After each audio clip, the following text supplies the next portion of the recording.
Sir, मैं मृतकों को जीवित नहीं कर पाता था और अपने परमेश्वर के साथ चलने की यात्रा में तब तक उस स्तर पर नहीं पहुंचा जब तक मैंने उसे स्वयं अपनी आंखों से नहीं देखा।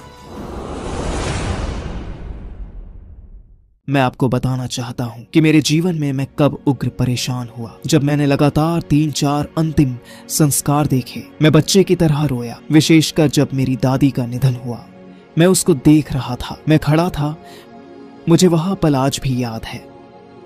किसी को यह बात पता नहीं थी, केवल मेरी माता की बड़ी बहन को। वही मुझे दिलासा दे रही थी। मैं उस अंतिम संस्कार के लिए दक्षिण अफ्रीका से आया था।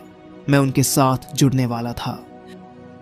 जब उन्हें दफनाया गया तो वहां कब्र के पास बैठने की थोड़ी सी जगह थी। मैं उसी पत्थर पर बैठ गया। चल नहीं पा रहा था। सब लोग व्यस्त थे, भोजन बांट रहे थे, क्योंकि आप जानते हैं कि अंतिम संस्कार के बाद लोग खाना बांटते हैं।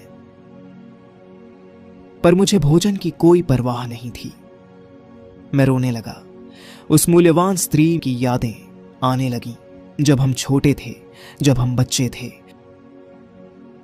और उन सब बातों ने मेरे दिल को तोड़ दिया और मैं रोया।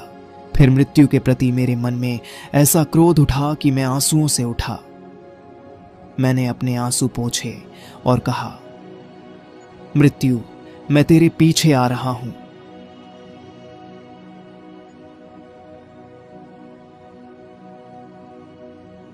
मैंने मृत्यु पर रोया। जब तक आप किसी प्रियजन को दफनाते नहीं,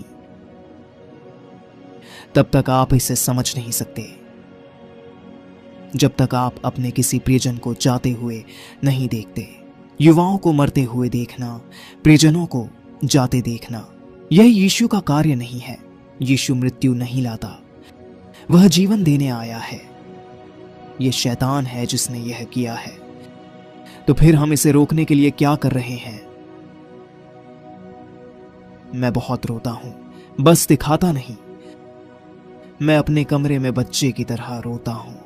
मैं परमेश्वर के सामने टूटा हुआ पड़ा रहता हूं। कभी कभी मेरा बिस्तर आंसुओं से भीग जाता है और प्रभु कहते हैं, भूल जाओ उस चीज को जिसे तुम धर्मशास्त्र ज्ञान, थियोलॉजी कहते हो।